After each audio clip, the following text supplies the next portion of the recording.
그럼 이제 이런 규제가 나왔으니까 이런 규제에도 불구하고 우리는 투자를 해야 되잖아요. 우리 산남 성수는 놓쳤지만 더 이상의 기회를 놓쳐서는 안 됩니다. 그래서 그와 관련된 투자 수단들을 좀 앞으로는 설명드릴 텐데, 수요 위축으로 인한 가격 조정이 우리는 기회가 될 수 있습니다. 제가 아까 말씀드렸잖아요. 거래량이 쭉 올라갔다가 대책이 나오면 거래량이 떨어지고 한 6개월에서 한 10개월 정도 지나면 다시 거래량이 상승하면서 가격적으로 올랐거든요. 그럼 우리 앞으로 한 6개월이 중요해요.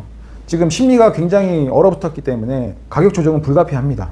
가격 조정 불가피하고 한 6개월 정도는 조정이 될 걸로 보고 있는데, 한 6개월 사이에 가격적으로 조금 떨어졌다. 그러면 내 상황에 맞고 접근이 가능하다. 그러면 저는 무조건 매수하는 게 맞다고 봅니다. 어떻게 보면 남들보다 한 10% 정도는 더 싸게 살 수 있는 기회다. 그렇게 보시면 되고, 대출 활용했던 투자는 이제 끝났다고 보시면 되고, 갭 투자로 이제 투자 수요가 이동을 할 겁니다.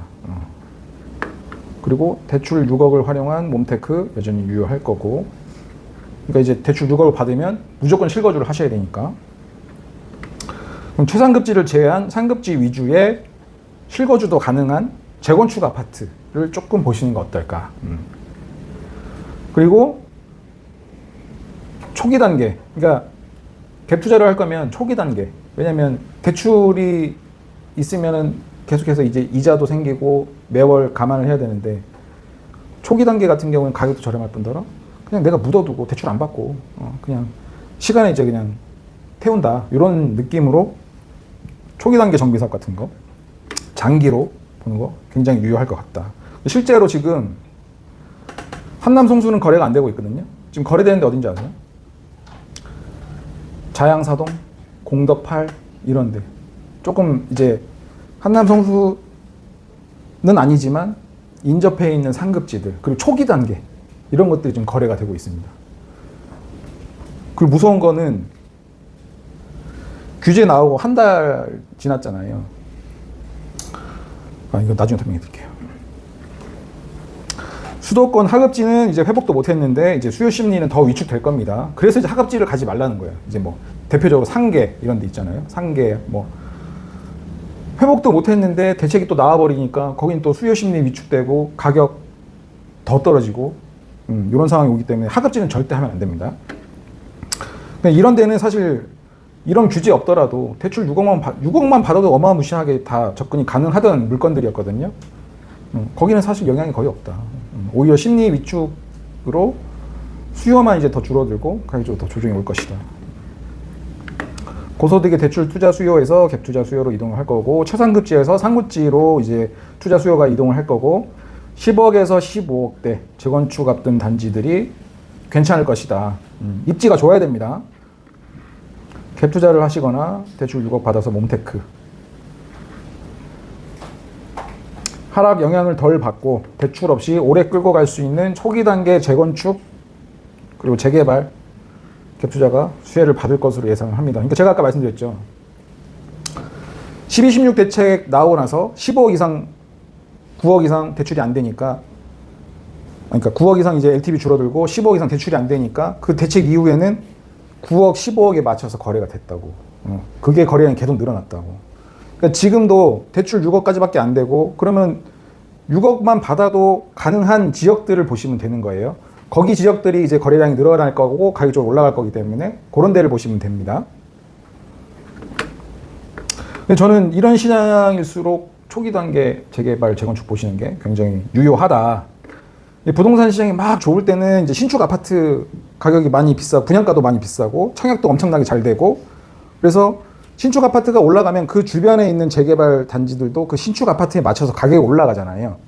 그럼 부동산 시장이 좋으면 신축 아파트도 올라가고 재개발, 재건축 가격도 올라갑니다. 근데 부동산 시장이 안 좋아. 수요가 없고 떨어지고 가격적으로 이제 떨어지면 이제 당연히 신축 기준으로 신축 아파트 가격도 떨어지겠죠. 제일 많이 타격을 받는 게 또 신축입니다. 그러면 재개발, 그 주변에 있는 재개발들은 가격이 어떻게 될까요? 똑같이 떨어질까요?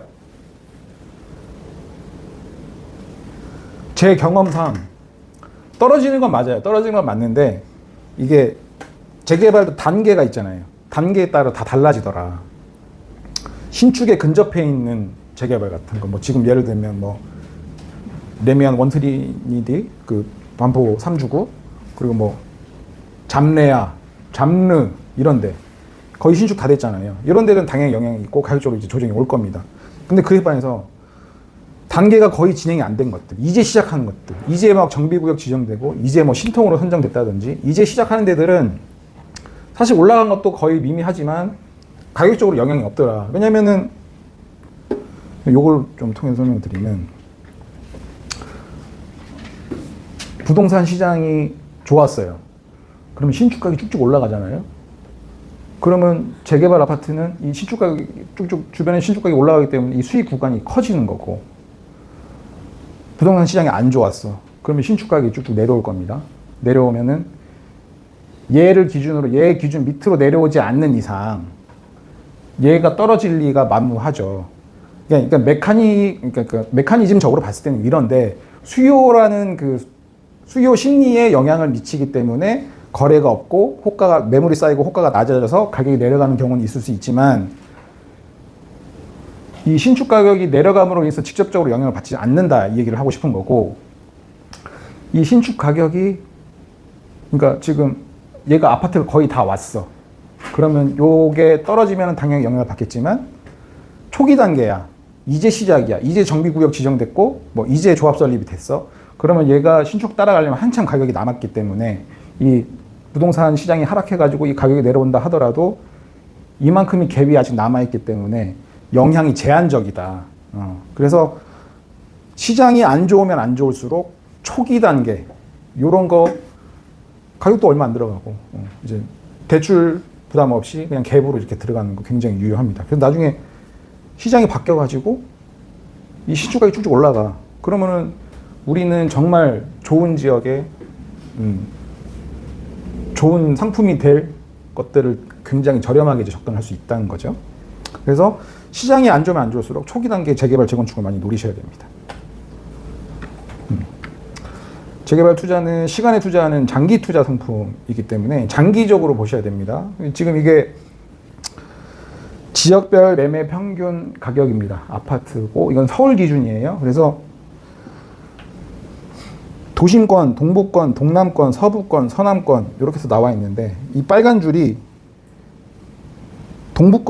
동남권입니다. 동남권. 동남권이면 강남 기준으로 강남구, 송파 이 정도 되겠죠. 얘네가 제일 높아요.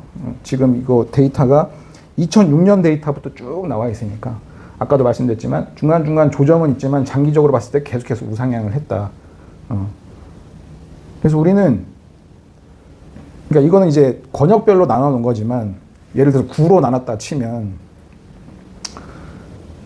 이 그래프를 한 단계 위에씩 갈아타기를 하셔야 됩니다. 뭔 말인지 아시겠죠? 어차피 우상향은 계속 되는데 기회가 온다면 이런 조정장에 내 거 팔아서 위에 그래프로 갈아타야 돼. 뭐 구로 따진다면 뭐 저기 뭐 도봉구에서 시작해가지고 강남까지 오는데 한 몇 번 갈아타면은 보통 한 3번 정도 하급지에서 강남까지 가는데 3번 정도 갈아타면 된다고는 하거든요. 물론 이건 시장 상황과 기간에 따라 달라지겠지만 갈아타기를 잘 하셔야 없는 살림에도 이제 큰 자산을 이룰 수 있다. 갈아타기를 잘 하셔야 됩니다. 장기 상품이기 때문에 그냥 대책에 일희일비하지 말고 대책이 오는 기회로 생각하고 저렴할 때 좀 조정된 가격으로 접근하셔서 좋은 거 매수하시고 그리고 아까 말씀드렸다시피 기회가 왔어. 뭐 대출이 풀렸어. 6억 제한이 이제 풀렸어요. 그럼 빨리 매도하고 갈아타실 생각을 하셔야 됩니다. 내가 가지고 있는 거에 대해서 만족하면 안 돼요. 뭐 수익이 되든 말든 내려놓고 다시 대출 받아서 상업지로 갈아타셔야 돼. 그러니까 지금 6억 대출 제한이 언제 없어질지 모르겠습니다. 그 15억 대출 제한이 사라진 것도 얼마나 걸렸을까요? 우리 아까 12, 16 대책 문재인 정부 때 15억 이상은 대출 금지 그게 언제 사라졌냐면 정권이 바뀌고 사라졌습니다. 그럼 예를 들어 지금 이제 정권 이제 시작인데 6억 대출 제한이 걸렸잖아요. 언제 풀릴지 모르겠습니다만 5년은 생각하셔야 돼. 그 전에 뭔가 이제 큰 위기가 오면은 가격적으로 이제 좀 조정이 되고 하면 풀어질 줄 모르겠지만 그만한 큰 위기가 올지도 모르겠고 그리고 그럼 우리 5년 동안 시장이 가만히 있겠느냐? 저는 그렇게 안 보거든요. 그 와중에 우리가 또 투자할 건 찾아야 된단 말이에요. 그래서 대출 안 받고 가능한 것들을 좀 살펴보시고 대출이 만약 풀렸다 그러면 돌아보지 말고 갈아탈 수 있는 그렇게 바로 액션을 하셔야 됩니다.